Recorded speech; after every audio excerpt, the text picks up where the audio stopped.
Explore with RA, RE. RE, yan. Explore with RE. Yan, Opo. supportahan nyo din Lagalab kanilang TV. content. Maraming salamat. Thank you po. Mga ka-vlog, mga ka-explore, explore with RE, your travel coach, your vlogging coach, your football coach. And binabati ko nga pala ng Happy New Year everyone sa lahat ng mga subscribers, followers, and especially sa mga ka-BMAC namin, Black Marlins Athletes Club, sa football team namin, and sa former team ko sa Altas FC, Perpetual Molino, Perpetual GMA. Tapos binabati ko rin ng shoutout ang LPFC, tapos ang aming sister team na SNFC, tapos ang partner team namin, supporting team din, Vanguard FC, kay Coach Sheila, ganun din kay Coach Mike. And mamaya magbibigay kami ng latest update and comeback vlogging ko rin.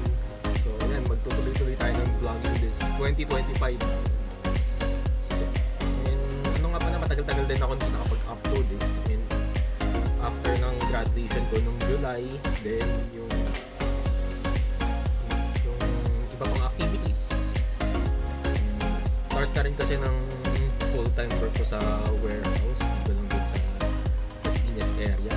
Tapos start na rin ng coaching course ko. Hindi ko na siya na i-vlog. Ang dami kong gustong i-vlog talaga, pero nawalan lang, hindi ko masingit kung ano pero try kong i-vlog yung coaching course ko. Tapos yung team ko ulit, binablog ko na paunti-unti. Tapos yung field namin sa Kalipayan Resort, yan, 70% na yung rate ng field. Malapit nang matapos yun. So pwede na siyang gamitin, wala pa nga lang goal post. Tapos tinatanong na rin ako nila, Coach Aris, anong plano mo dyan? Tapos sige, ano natin, i-dry run natin habang wala pang goal post. Pero may iba pang dinagdag doon na facility sa Kalipayan Resort, sa headquarters ng BMAC. Tapos yung part natin, yung tuloy-tuloy yung ano natin, achievement natin sa Black Marlins, and especially itong vlogging na to, binablog ko na rin, i-vlog ko na rin talaga yung Black Marlins team para may update at ma-endorse natin lalo ang team. Especially na pasalamat din tayo sa LGU, tapos sa ating mahal na mayor, sa mga officials, din sa mga nag-sponsor sa atin sa Black Marlins. Hindi ko na iisa-isahin, pero alam mo, very thankful din.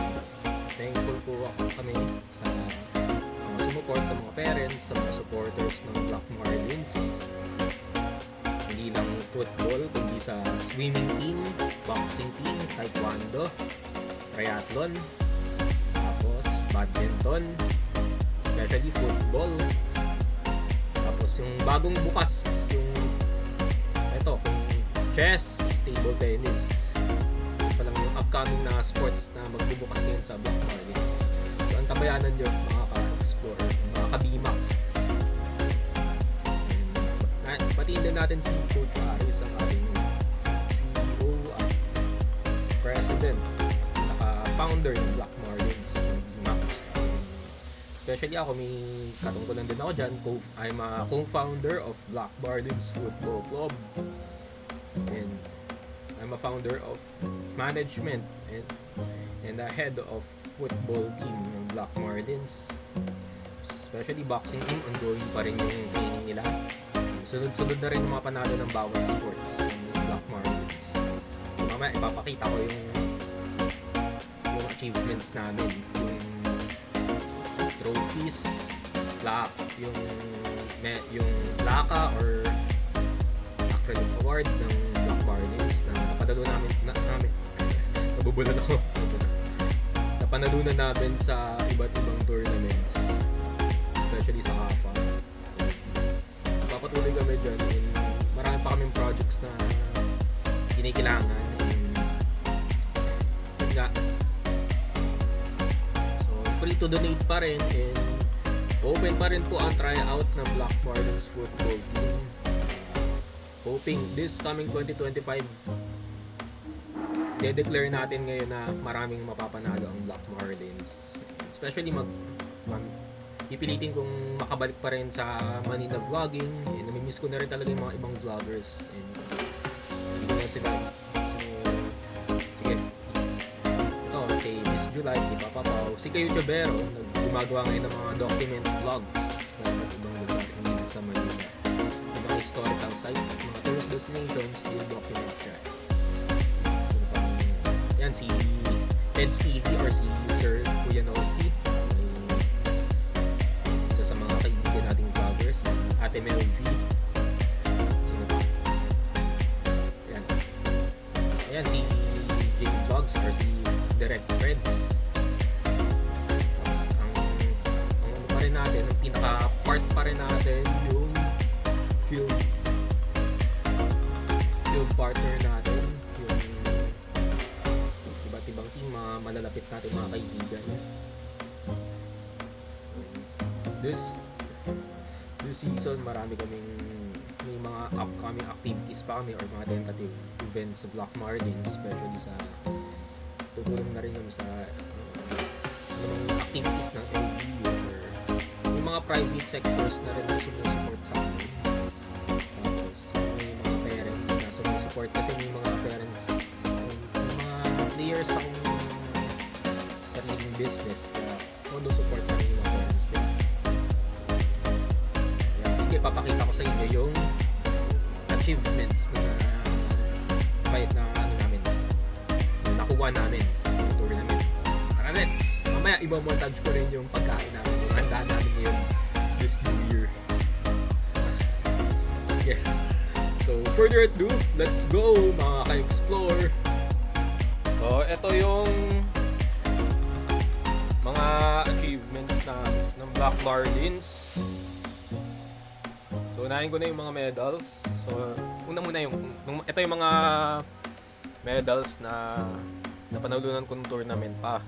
Hindi pa ako coach. Hindi ko na iisa-isahin to. Dami kasi nito eh. Tapos, ito yung sa football. Lahat to. Sa football to. Kasama rin dito yung with perpetual team days pa ako nun. Nakakamiss din maging part of the session varsity. So, ito yung non-football. Ito yung sa theater namin. Dahil na to. So, ito yung ROTC ko. Yan yung mga achievements na nakuha namin. Yan, ito yung kauna-unang napanalunan ng Bima. First runner-up kami sa Kaka Futsal Festival with the men's team. Tapos ito, women's division. Ayan. Sunod-sunod, second runner-up. So, naka-bronze kami dyan. Yan yung muntikan na kami ito yung muntikan na kami mag-champion. Munti lang makakuha na namin yung gold. So, at least nakakuha kami ng runner-up man. Tapos ito yung sa cluster tournament. Yan, certificate. Na-save ko pa siya. Ito yung first cluster tournament namin. Yan yung nag-2 teams kasi kami noon. Ang 2 teams namin, Bacoor at Las Piñas. Ito, first runner-up. Tapos yan, ito yung unang ginto namin. Champion. Tapos hindi ko pa na-print out yun, iba eh. Hindi ko pa na-display yung dalawa pang cluster certificates or awards namin. So, ito yung award ko sa video. 10 years ago na rin kasi itong Villar tournament. May medal tong kasama. Ito yung naka-gold din ako. Tapos ito yung latest. This year lang naganap. Itong si Club Cup. Kafa pa rin. First runner-up, yung high school team naman yung lumaban. Tapos itong dalawang trophies na to, ito yung pangalawang cluster tournament. Ito, first runner-up. Ito, second runner-up. High school. Ito, high school. Ito, elementary. under 12 at 14 and above. So, ayan. Yun siya mga ka-explore. So, ipapakita namin sa inyo yung handa natin ngayon. So, i-montage ko na yun. Tara, let's mga ka-explore.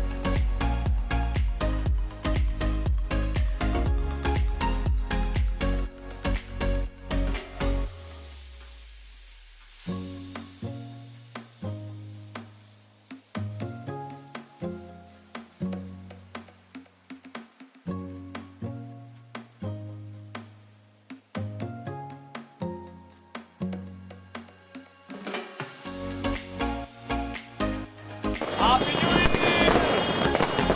Happy New Year, everyone! Happy New Year! Happy New Year, everyone!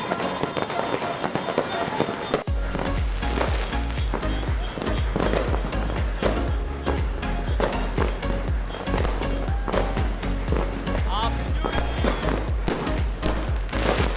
Happy New Year, mga ka-explore!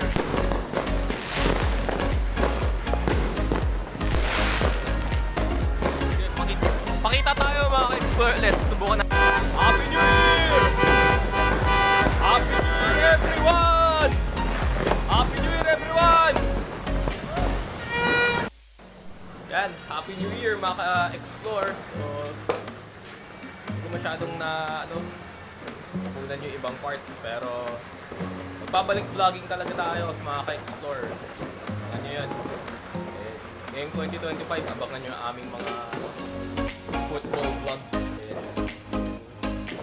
training updates namin. Tapos try namin i-vlog yung tournament or yung naka-explore. Yan. Pinag-shoutout ko na rin yung mga co-vloggers natin, mga kaibigan natin vloggers sa Manila. Tapos yung mga kaibigan nating mga football teams, mga kabanding nating football clubs. Happy New Year sa inyo. Hindi ko na kayo isa-isahin. Plus, nabati ko rin ang Happy New Year. Subscribers, mga followers sa Facebook at YouTube channel. Tapos, ang Black Marlins, Athletes Club, mga ka-explore. Yun lang mga ka-explore. Just like, comment, and share this video. Happy New Year sa inyo, mga ka-explore at mga ka-vlog. Maraming salamat. Thank you and God bless. Happy New Year. Explore with Art.